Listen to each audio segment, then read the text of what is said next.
Olá a todos, eu sou Everton de Oliveira, professor Água no nosso Instituto Água Sustentável, e nós temos aqui o nosso programa que chama Por que o Mundo Precisa de Água. E ninguém melhor para mostrar para a gente que o mundo precisa de água do que o general Pedro Antônio Fioravanti Silvestre Neto. Ele tem uma história muito legal, o trabalho dele é muito empolgante, vocês vão gostar de saber, vão conhecer um trabalho excepcional que é feito pelo governo brasileiro e ele é o responsável. Então nós vamos bater um papo aqui com ele, ele vai contar alguns detalhes muito legais. Tá?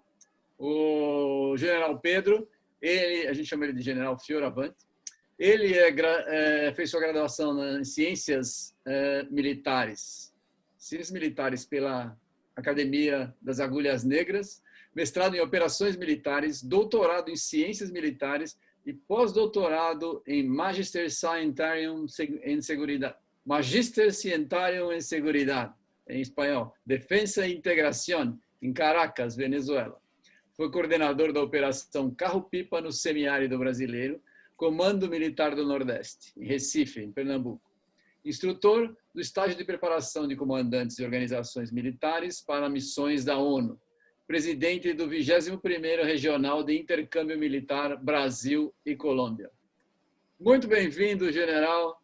Vou chamá-lo por você, desculpe, mas a ideia é mais da gente ter uma proximidade, né? Para eliminar a distância grande. Eu sei que o seu trabalho é muito humanitário, então tratá-lo por você demonstra essa proximidade que você tem com a população no trabalho que está sendo feito. Por favor, você pode se apresentar para a gente?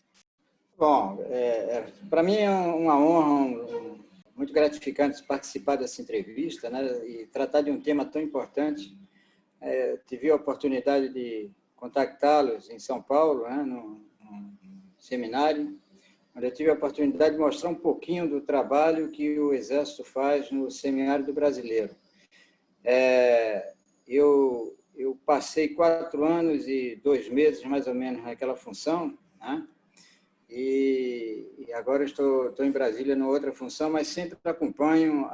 São 2 regiões que eu sou apaixonado, que é a Amazônia e o Semiárido Brasileiro, onde em ambas eu tive a oportunidade de trabalhar e conhecer principalmente as pessoas, né?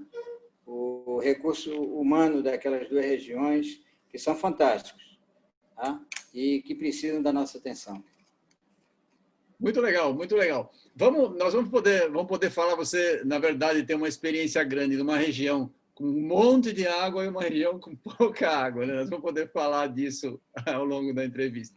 Vamos começar lá de trás. Como é que você entrou para o Exército? Como é que começou a história para você chegar até ser o grande general que a gente conhece hoje? Começou cedo, né? Começou cedo. Meu pai, ele serviu na época da guerra, né? E estava no último contingente sendo preparado para embarcar para a Itália, não chegou a ser embarcado, né? E meu avô também, ele tinha uma admiração muito grande pelas Forças Armadas e nesse clima, nesse ambiente, acabou me contagiando, né? Fiz o colégio militar em Recife, fui para a escola preparatória em Campinas, passei 3 anos e fiz a AMAN.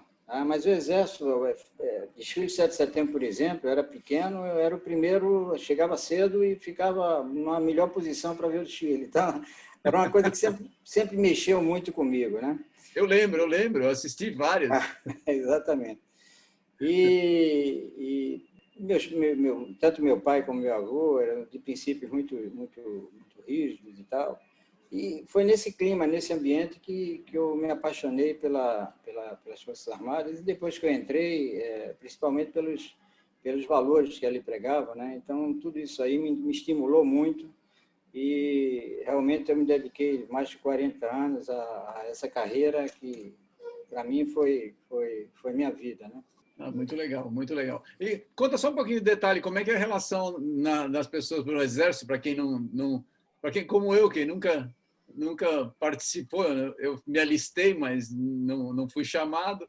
Conta um pouquinho dos detalhes, como é que é a vida das pessoas, como é que é estudar sendo membro do Exército. É uma vida muito regrada, né? Ela é muito regrada. A instituição ela se assenta em dois pilares que são fundamentais, que é a disciplina e a hierarquia.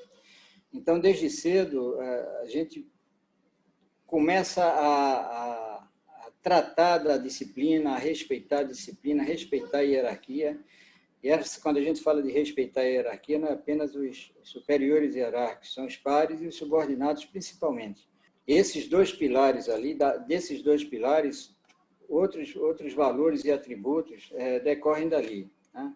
A lealdade, o companheirismo, a responsabilidade, né? A ética, com o cuidado, principalmente depois que a gente sai da academia e começa a praticar tudo que a gente aprendeu ali, e principalmente quando se é comandante de uma fração, de uma companhia, que se mexe com recursos, por exemplo, é uma coisa que a gente tem um cuidado muito grande, e eu sou obcecado por isso aí, é o trato e o respeito com o recurso público, com o recurso do povo, que é eles que estão nos pagando e exigindo também que nós façamos a nossa parte, seja constitucional e principalmente o Exército de um tempo para cá tem atendido muito por conta da situação da nossa população, principalmente aquelas de área que vivem em áreas de vulnerabilidade, é a mão amiga. Então, o braço forte que atende às missões constitucionais e a mão amiga que dá aquele apoio necessário à população, principalmente a mais carente. E, nesse contexto, está a Operação Carro-Pipa, né, no semiárido nordestino, que é realmente uma missão que nos gratifica bastante, né, porque a gente tem muitas coisas que decorrem dali, né? Aquela água que é entregue para o carro-pipa mantém o sertanejo na sua própria região, né? E de forma digna, né? A água Sim. hoje, principalmente naquela região, ela leva dignidade para a população. Então, o Exército, para mim, foi uma grande escola, né? Foi uma grande escola em todos os sentidos. E me deu a oportunidade, inclusive, de cumprir missões fora do país. Eu passei 2 anos como adjunto do Adido na Rússia, né, lá em Moscou, morei com a família 2 anos em Moscou. Tive Fala a russo? oportunidade... Aprendeu a falar russo? Um pouquinho, para se comunicar, não é fácil, não. Tive a oportunidade de comandar o batalhão Haiti também, né? O Exército me proporcionou essa experiência também fantástica, a gente ter contato com aquela população tão carente, né, que vive numa miséria, embaixo de uma violência que a gente não tem ideia, né? E o Brasil ele teve uma participação muito grande nessa missão, tá? Hoje os haitianos têm uma adoração muito grande para o Brasil, graças a essas tropas, né, que estavam a serviço da ONU, e ainda na cumprindo época, aquela missão. foi a época do terremoto ainda, né? Exatamente, teve o terremoto, né? Eu saí um ano antes do terremoto eu havia saído de lá. E também esse curso lá na Venezuela, que também deu um lastro, um conhecimento, uma experiência muito, muito boa, né? E depois que eu passei para a reserva, eu tive um tempo lá na Amazônia, servi 2 vezes na Amazônia, 2 oportunidades como tenente na fronteira e também como oficial-general responsável por uma área de 570 mil quilômetros quadrados, pegando parte do estado do Acre, o estado do Amazonas, e numa região muito complexa, que é a tríplice fronteira ali com o Peru e com a Colômbia. Então, isso aí também me engrandeceu bastante, me deu uma experiência muito, muito grande. E depois que eu passei para a reserva, tive a oportunidade de voltar para a minha terra e lá ser convocado lá pelo Comando Militar do Nordeste para coordenar a Operação Carro-Pipa. Ah, legal, legal. Eu já vi, pelo preâmbulo aí, a gente poderia passar a tarde inteirinha conversando, que não ia ter fim as histórias para a gente ouvir, né? Você foi assessor direto do comando do Exército do Nordeste, né? Como é que foi a experiência lá? A experiência é muito boa. Eu, apesar de ser de Recife, eu servi em 2 oportunidades apenas lá, né? Quando eu saí da academia e depois quando eu saí da Escola de Comando de Estado-Maior do Exército. E depois que eu passei para a reserva, o comandante me convocou, eu digo que ele me convocou, né, para assumir a coordenação da Operação Carro-Pipa, dada ao grau de complexidade que ela estava alcançando, né? não apenas de recursos que eram aplicados naquela região, como também um período muito crítico ali, 2016, 2017, foi um período de seca extrema, né? E a gente sabe que a seca no semiárido ela é cíclica, né? A cada 5, 7 anos ela aparece. Graças a Deus, nós estamos naquela fase em que tem muita água e os problemas também, de uma certa forma, hoje, eles estão mais atenuados graças à conclusão de boa parte da transposição, algumas inaugurações que o próprio presidente Bolsonaro fez na região de Campo Alegre de Lourdes, de Adutores, etc., que vem a perenizar alguns desses rios, né? E também mitigar os problemas da seca, né? Mas a gente sabe, isso aí nós vamos esperar isso aí. Infelizmente, isso é cíclico. Daqui a 4, no máximo 5 anos, nós vamos ter um período realmente de seca acentuada novamente, onde a própria Operação Carro-Pipa e essas obras da transposição vão ter uma importância fundamental para manter o sertanejo na sua área. Aí eles não largam mão daquela área, né? E aqueles que largam migram para a cidade, que já não tem uma estrutura para recebê-los. Então, cria uma instabilidade social muito grande. Então, a água ela tem também esse papel, né, de manter o sertanejo com dignidade no seu lote, na sua terrinha, na sua casa lá. Legal. Conta como é que é feita a distribuição, como é que funciona a estrutura, de onde que pega a água, para quem vai, né? E outra, por que você acha, você que conseguiu viver com as pessoas, na verdade, mais do que ser um coordenador, eu vi várias fotos, a gente vai colocar para as pessoas verem aqui, de você visitando a região, visitando as famílias, né? O que fixa as pessoas no local? Além a cultura, claro, mas o que fixa as pessoas no local? E como funciona essa distribuição de água? De onde vem, para onde vai? É muito complexo, é uma operação extremamente complexa. Para terem uma ideia, naquele período mais acentuado de seca, né, nós tínhamos ali, nós contratávamos em torno de 7.000 pipeiros, né, que são os carregadores dos motoristas de carro-pipa. Atendíamos a quase 4 milhões de pessoas. Imagine, nossa, a população do Uruguai hoje, por exemplo, é em torno de 3 milhões e 600, 3 milhões e 700. É como se a gente entregasse 20 litros de água boa, potável, para consumo, para cada uruguaio, seja de Montevidéu, seja do exterior. Então, é uma coisa grandiosa, 86 mil cisternas sendo abastecidas, né? Muito são 9 estados da federação, cada um com suas especificidades, né? Eu costumava dizer o seguinte, que o remédio que a gente dava lá no Ceará para resolver determinado problema, o mesmo problema na Bahia tem que ser outro remédio, porque a situação era outra, a cultura era outra, os mananciais onde se pegava água eram outros. Então, ela se reveste de um grau de complexidade. Para você ter uma ideia, naquela época, lá, cada caminhão rodava em torno de 10 milhões de quilômetros. Isso daí corresponde eu até anotei aqui, só para ter como 26 vezes a distância da Terra para a Lua. É como se você desse 250 voltas na Terra. Então, para você ter uma ideia da complexidade, se chegou a quase 1.000 municípios, né? Hoje dá em torno de 650, por conta até das chuvas e tudo mais. Então, é tudo muito grande, né? Os números são extraordinários, né? E, respondendo diretamente à pergunta, essa água ela normalmente vem de 3 situações, né? E a responsabilidade é muito grande para que essa água chegue realmente em condições de ser consumida, né?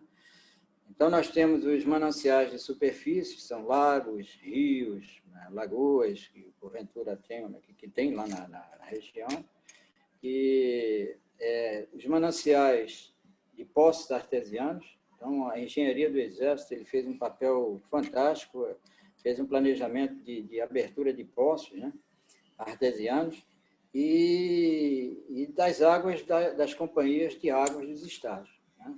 Então, essa daí era o nosso sonho de consumo, que toda a água distribuída fosse dessas estações de tratamento d'água. Mas, Já infelizmente, vem isso não é limpa, né? possível. E, para isso, para a gente conseguir essa água, e para chegar a todos que realmente precisavam, às vezes chegava o caminhão a percorrer 150 quilômetros de distância para levar uma água a uma comunidade completamente afastada, isolada, no meio da caatinga, né? Então, a coisa, eu fiz questão de rodar aquela área inteira, porque tem um adágio na nossa vida militar que diz: você não comanda o que não conhece, né? Então, eu acho que para a gente, até para se motivar naquilo que nós fazemos, nós temos que conhecer. O nosso cliente, o nosso objetivo maior, quem é? É o sertanejo que mora em qualquer parte do semiárido, né? Então, nós íamos, estradas empoeiradas, muita pedra, muita coisa, mas a gente ia, cheguei a alguns lugares aí até mais de 3 vezes, e a gente passa até a conhecer, né, as pessoas, né? E ver as situações é um negócio impressionante, a gente não faz ideia da dificuldade com que eles vivem, e eles são muito resignados, né? E é um pessoal de uma pureza, porra, impressionante. A gente chega no local, o pouco que eles têm, eles fazem questão, porra, de querer dividir, de querer oferecer, né? É um negócio impressionante. É um ensinamento, é uma escola. Aquilo ali, para mim, É gratificante, foi uma grande né? escola, exatamente. Muito Então, legal. o controle é que é o maior problema. Então, para você ter uma ideia, hoje a operação ela conta com 3 sistemas informatizados, né? Um de fiscalização, a gente não pode abrir mão de fiscalização, porque se parar a fiscalização vai haver problema de irregularidades, principalmente por parte de uma pequena parcela de pipeiros, que, costumo dizer, nesse exato momento aqui, são 15h53, tem alguém embolando um golpe para oferir lucros indevidos em cima do sertanejo, que é mais chato, né, para a gente, né? Então, a gente precisa controlar essa turma. Então, tem que tirar a água no lugar certo, que foi analisado pelo Exército, porque realmente tem condições de se a água é própria.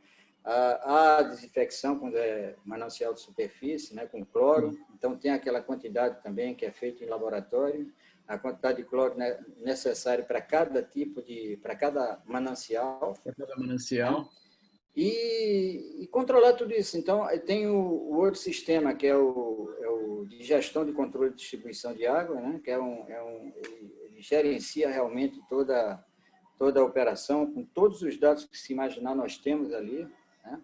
E tem também o que esse daí, os outros 2 foram feitos por militares do Exército, né? Mas tem um que é contratado pelo Ministério do Desenvolvimento Regional, que é o de monitoramento, né?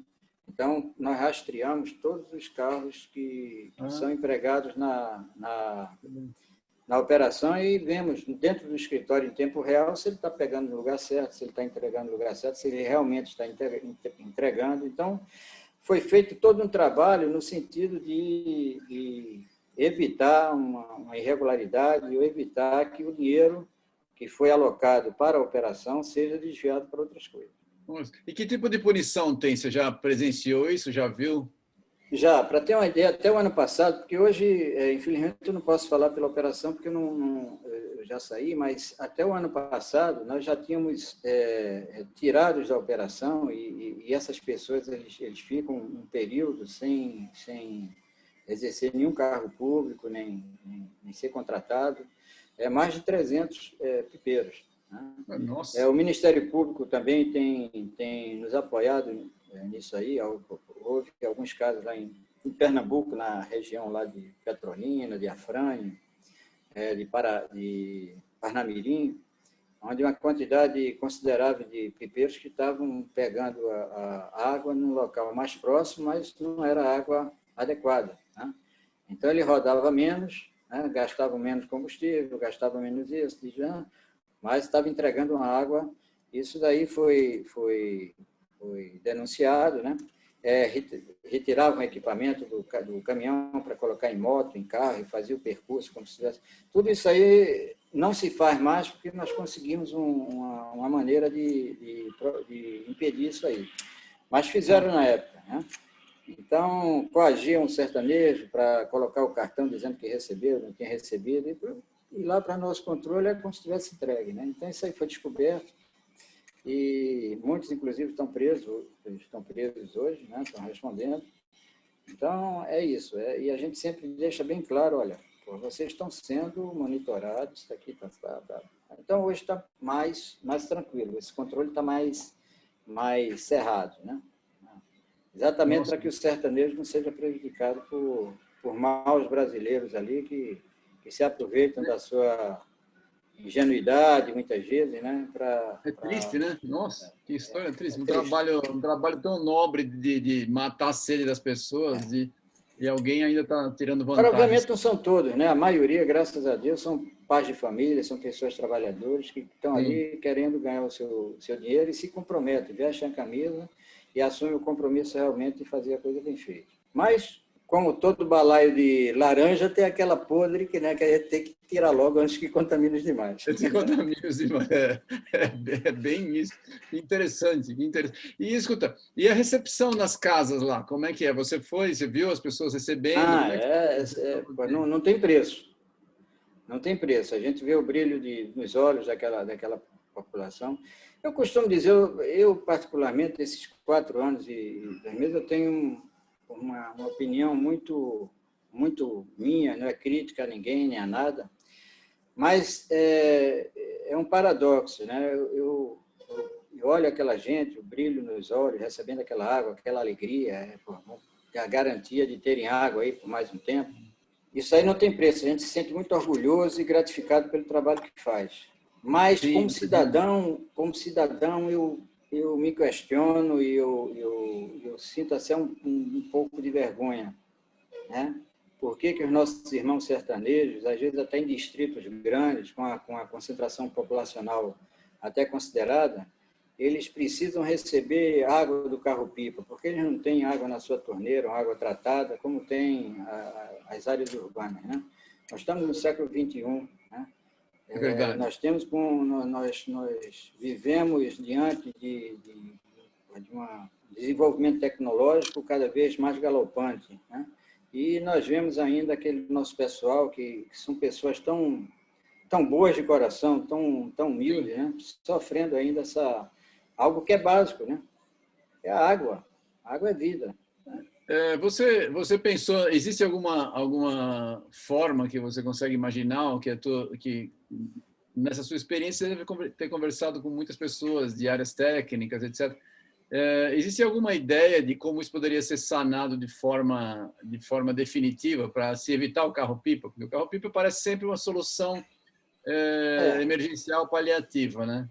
Veja bem, primeiro a consciência das pessoas, né?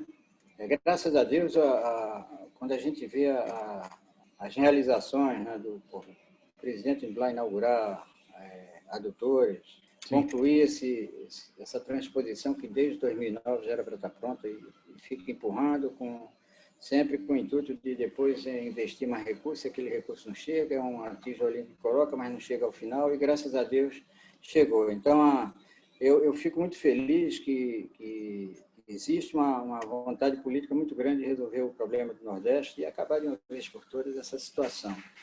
Acabar de vez é muito difícil, né?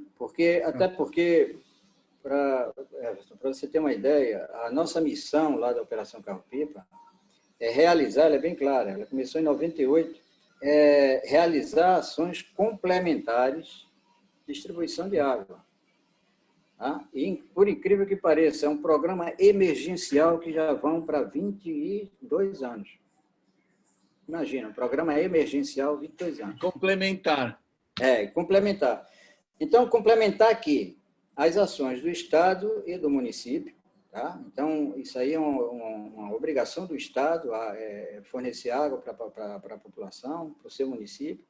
Então, precisa ter obras estruturantes, né, a nível estadual e municipal, e naqueles locais onde o Estado e o município não podem ir ou têm dificuldade, aí sim, aí entraria o carro-pipa como uma ação complementar a esses programas.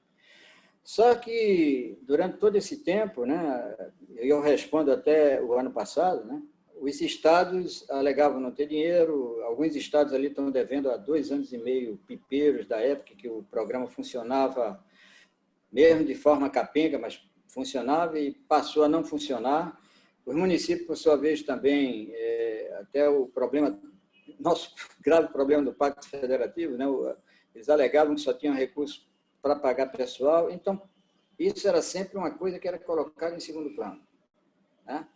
Então, eles abandonaram a primeira coisa. Não, então despede o motorista do caminhão pipa e vamos tratar de resolver os outros problemas do município. Então, com isso, a missão complementar do governo federal passou a ser protagonista, né? A Operação Carro-Pipa passou a ser o grande protagonismo da distribuição de água. Então, nós tivemos que assumir alguma coisa, não dá para assumir tudo, né? O Exército ele tem as suas atribuições, tem os seus programas de instrução anual, tem suas responsabilidades com a própria nação. Então, não poderia, para assumir todo esse programa estadual, municipal, né, e o federal da Operação Carro-Pipa, teria que ter, inclusive, muito mais unidades no Nordeste do que tem hoje, né? Então, se faz o máximo com o mínimo, né? Essa que é o nosso lema lá. Vamos ver o que é que o máximo que nós podemos fazer com o que nós temos. E a gente procura fazer. Eu tive a oportunidade sempre que ia nas cidades, conversar com os prefeitos, recebia alguns prefeitos lá, e um deles, eu não vou citar a cidade de um nome, né? Mas o cara chegou a chorar na minha frente, que o Estado tinha abandonado o seu programa e aquele pessoal que dependia do programa do Estado estava morrendo realmente, tinham crianças morrendo de sede. O que é que a gente podia fazer? E a gente com o cobertor curto, mas, olha, vamos ver uma prioridade, ver as localidades mais críticas e vamos procurar atender. A gente sempre dava um jeito de atender a unidade daquela região lá, fazia um esforço e atendia, né? Então, realmente é um programa que realmente me deu uma amplitude de conhecimento e sentimento das pessoas e da importância que aquela região tem para o país e que ficou tanto tempo abandonada, né?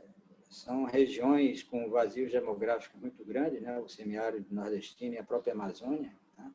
E talvez por isso aí não tenha passado tanto tempo com pouca atenção, mas se busca agora com a criação do Conselho Nacional da Amazônia, com essas obras que estão sendo inauguradas lá no semiárido, né, nordestino não, brasileiro, eu costumo dizer brasileiro, porque o norte de Minas está incluído, e o do Espírito Santo, né? Que traz um alento para a gente, né? Traz um alento aí de dias melhores para aquela população. Você falou da Amazônia, muito legal essas histórias, é impressionante, né? De fato, deve ter, assim, a dimensão humana é difícil de perceber para quem está de fora, né? A gente vê você contando, a gente sente isso de uma forma muito, muito significativa. Vamos mudar um pouquinho de assunto, só para depois a gente volta um pouquinho para esse assunto que é muito bom. Então eu falei, a gente vai conseguir, dá para falar a tarde toda. Fique à vontade. Como foi a sua passagem na Brigada de Infantaria de Selva? Uma situação completamente diferente. Interessante, né? Um paradoxo, né? Você vê a distribuição de água no Brasil, ela é muito não é equilibrada, né? Muito desequilibrada. Você vê regiões secas, você vê a Amazônia com o manancial de água doce do mundo, mas eu vou até pegar um gancho até de uma apresentação que a amiga Rosiane fez aí no programa, né? Que se tratou ela é produtora do programa. Exatamente, da saúde pública, né? Você veja, a Amazônia, também como no semiárido, eu fiz questão nessa minha área, sobre a responsabilidade da brigada de 570 mil quilômetros quadrados, eu rodava aqueles igarapés, daqueles rios todos. Eu ia nas localidades, nas comunidades, várias comunidades indígenas. E é uma coisa impressionante, a gente tem ali a água doce passando ali na frente da casa do ribeirinho, mas ela não é tratada, né? Mas precisa tratar da água da Amazônia? Se você for ver o Rio Solimões, tem várias cidades que despejam dejetos e não tem esgoto. É a região que é menos favorecida em relação ao tratamento de esgoto, né? E aquilo ali é jogado nos rios, né? E o que é pior, ainda eu me deparava com um problema muito sério lá. Nós chegamos, inclusive, a fazer várias operações e apreender muitas dragas, né? Que era Mineração. extração do ouro ilegal.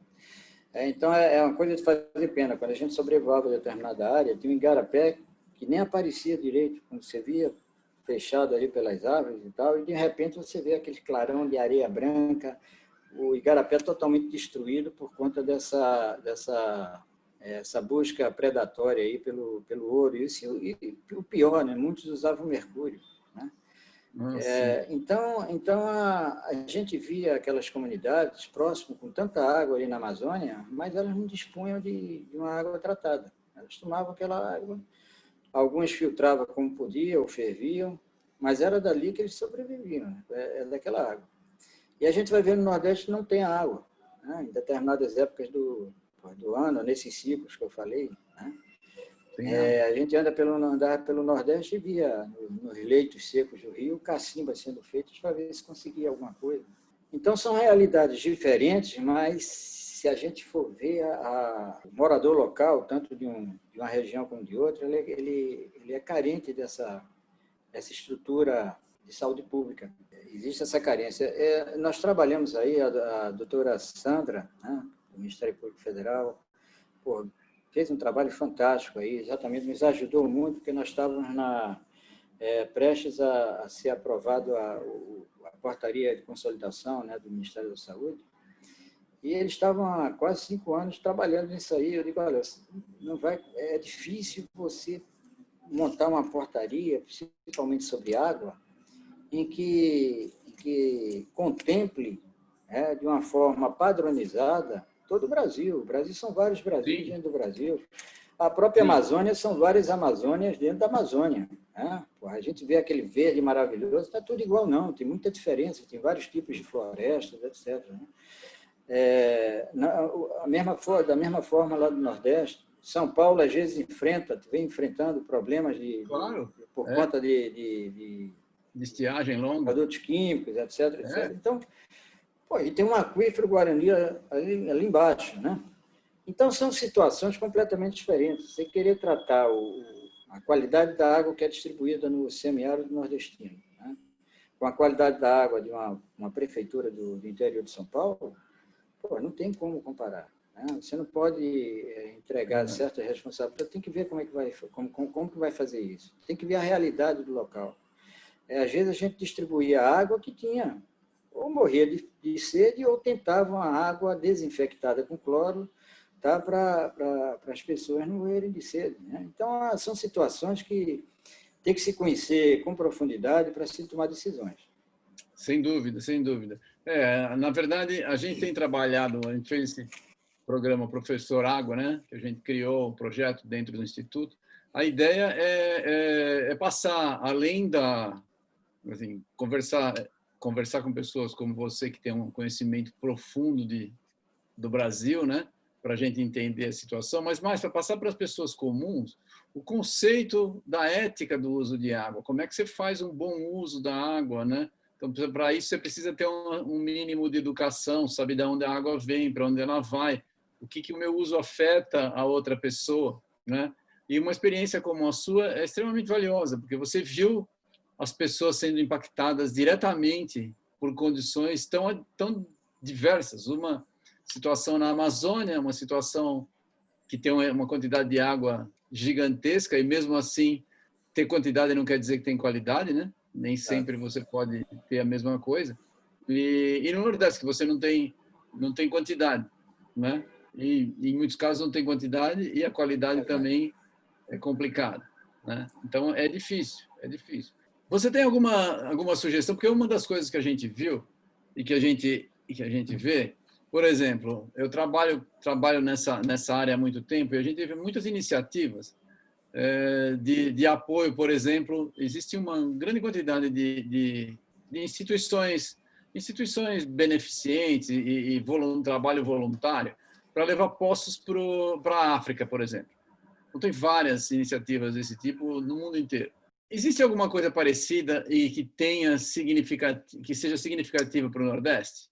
Que a população do Brasil, porque o Brasil não é um país de tradição de doações, né? As pessoas não fazem tanta doação como nos Estados Unidos, por exemplo, que você tem uma quantidade de doação imensa, né, para vários lugares do mundo.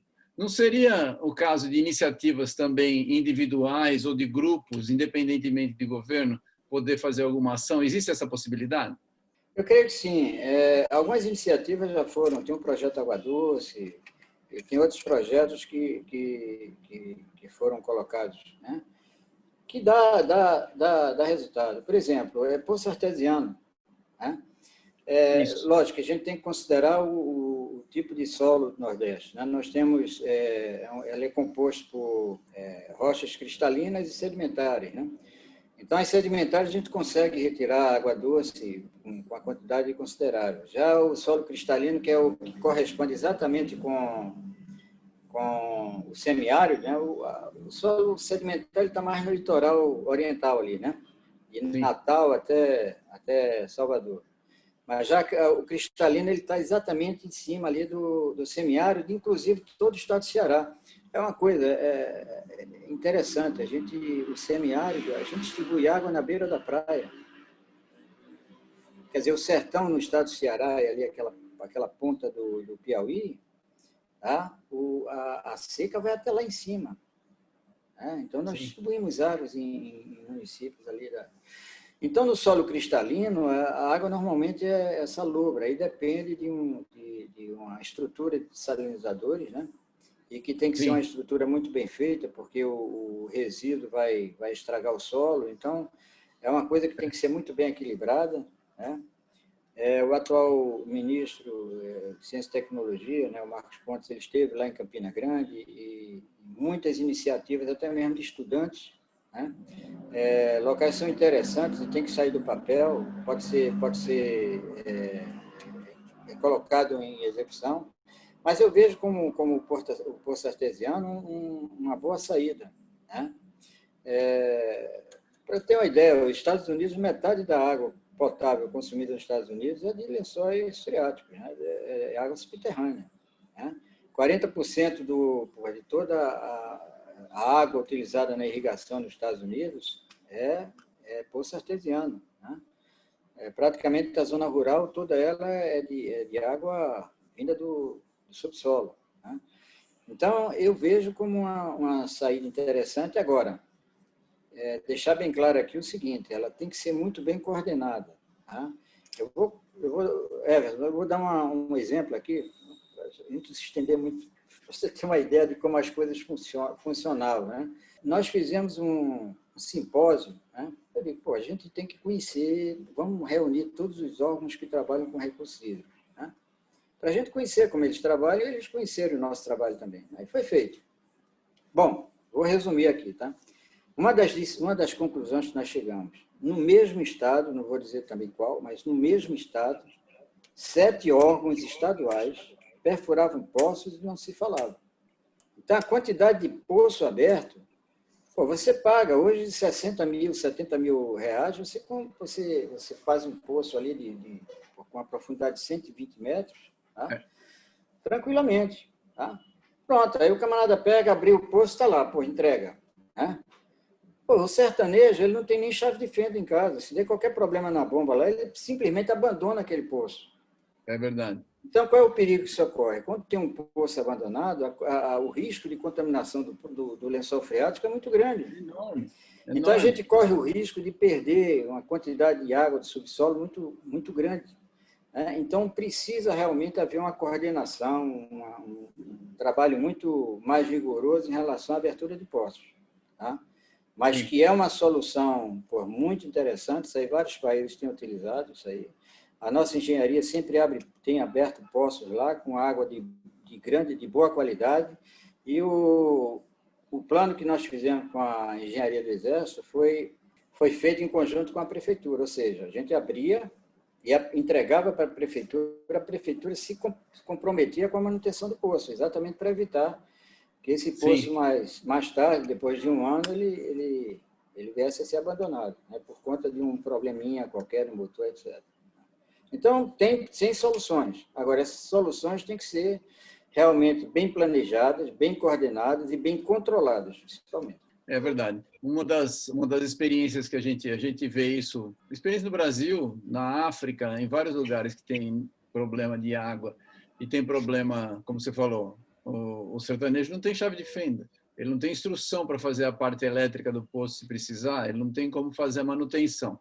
Então, a parte mais fácil do projeto é a instalação do poço, mas a manutenção dele no longo prazo é que é difícil. Então, tem que ter trabalho de acompanhamento, educação, se possível, responsabilização.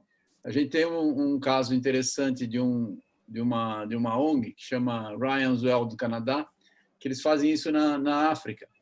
E eles falaram que o melhor resultado com eles foram treinar as donas de casa, as esposas, porque os maridos saem para trabalhar, vai na sua rocinha, não sei o quê, né? E elas ficavam responsáveis pela manutenção e o resultado era muito melhor. Então, eles têm algumas formas de treinamento para famílias, para pessoas, muito interessante. Então, na verdade, o trabalho mais difícil que a gente viu, né, de fazer, um dos nossos sonhos do nosso Instituto Água Sustentável é tentar fazer um projeto desse tipo, mas é um projeto que envolve recursos, precisa de muita doação, muita gente para poder... Esse trabalho todo de educação não é só voluntário, também é pago, né? Você precisa de gente com técnica e habilidade para fazer essas coisas andarem, senão você só gera... Senão você tem perda de recursos, como qualquer outra coisa, né? Você viu algum tipo disso, tipo de comunidade lá, alguma coisa que possa ser acessada, comunidades locais que teriam forma já de distribuir essas coisas? Esse conhecimento? Veja bem, nós temos as CONDECs, que são as Coordenadorias de Defesa Civil do município, né? Porque lá é o seguinte, primeiro o município ele entra com o estado de emergência, né? E esse estado de emergência tem que ser reconhecido pela Defesa Civil lá de Brasília, tá? E uma das condições é que o município tenha uma CONDEC estruturada e montada. Então, eu acredito que através dessas CONDECs seria uma porta de entrada para esse tipo de coisa que o senhor falou aí. E aproveitando esse gancho aí, uma das coisas, a gente aproveitava a capilaridade da operação, né, que ia até a ponta, até o usuário final mais afastada, e a gente aproveitava exatamente para passar orientações, né? Que legal. Principalmente na época que foi exatamente aquele período ali, 2015, 2016, que teve um surto muito grande de zika, de chikungunya, etc. Então, a própria dengue, a gente tinha nós aproveitamos e colocamos nas equipes de fiscalização, né, orientações, eles reuniam com a dona de casa, como você bem falou, né, as apontadoras que a gente chama, são aquelas que recebem o caminhão-pipa e tem um cartãozinho, normalmente são mulheres, né? Porque o marido está na roça e só chega no final da tarde e ela está ali cuidando dos meninos, cuidando da casa, etc. Ainda é assim essa estrutura cultural do semiárido, né? E a gente aproveitava para fazer essa orientação de como armazenar água adequadamente, não deixar aberto, né? A gente sempre trabalhava com a quantidade de cloro residual, né? Aquele cloro que a gente colocava mesmo sendo água de poço artesiano, a gente colocava o mínimo de cloro ali exatamente para ficar aquele cloro residual que ia matar alguma coisa lá na cisterna, né? Então, a gente orientava bastante isso aí. Ele disse, apesar de estar água tratada, mas procure ferver a água antes de usar. Então, faziam orientação, né? E o uso adequado da água. Fica difícil a gente falar do uso adequado da água para aquela população, porque eles recebem 20 litros, né, por pessoa a dia, né? Para beber e para cozinhar, mas a gente sabe que eles lavam roupa, eles fazem tudo com aquela água. Então, é o mínimo. A gente podia, inclusive, eu digo, gostaria de entregar mais água por pessoa, mas na época eu falava para ele, mas nem tem, né? A gente entrega o que oferece, mas está dentro do mínimo determinado pela Organização Mundial da Saúde, né? Mas eu acho que as CONDECs, Everton, seria um município, seria uma porta de entrada aí para esse tipo de trabalho que você falou aí. É muito legal, muito legal. Se alguém que está ouvindo, assistindo ao nosso programa e tiver interesse, a gente tem vários contatos e caminhos para a gente tentar viabilizar. A ideia é, a gente precisa de recurso, né? E participação. No fundo, é boa vontade, não é isso? Isso. As pessoas têm que ter iniciativa, boa vontade, pôr a mão no bolso para ajudar os outros. É assim que funciona, né? Não tem muita mágica, né? Tem que Tem ver, tem que que ter a consciência trabalhar e seguinte. pôr dinheiro. Ter a consciência seguinte, nós estamos numa situação bem diferente, nós tivemos oportunidades que Sim, aqueles lá não tiveram, né? E realmente eles vivem ali, eles não abrem mão daquele local, daquele lugar, eles amam claro. aquela terra e não têm ambições de querer crescer, querer ficar. Não, eles querem o mínimo necessário para cuidar da sua roça, criar o seu animal ali, seus filhos, botar na escola ali, passa o ônibus de vez em quando lá, leva o garoto, volta no final do dia. É isso que eles querem, não querem mais do que isso. Né? Então, E tem direito, né? Tem o direito. eu acho que temos muito que fazer por eles, sim, sem dúvida nenhuma. Muito legal. Bom, a conversa, como eu te falei, daria para a gente conversar, ficar ouvindo sua história aqui, Muita coisa. horas a fio, mas a gente já está com o nosso prazo aqui no finzinho. Foi um prazer muito grande conversar com você novamente. As suas histórias são excelentes, são muito legais. A gente, fora do programa, vamos marcar quando passar essa pandemia doida aí, para a gente se encontrar e bater papo, porque tem muita coisa legal, a gente aprende sempre com a sua lição de vida. Você poderia fazer umas suas considerações finais para a gente, por favor, deixar uma mensagem para quem está nos assistindo? Não, primeiro, Everton, parabenizá-los aí pelo... Eu venho acompanhando o trabalho de vocês já há algum tempo, tá? Parabenizar por essa iniciativa. Vocês estão tratando de algo que hoje já é realidade. O pessoal, algum tempo atrás, falava no futuro vai haver briga por água. Não, hoje já está havendo. Né? Nós temos países ali do Oriente Médio, a própria Índia, que é um país tão populoso. Claro.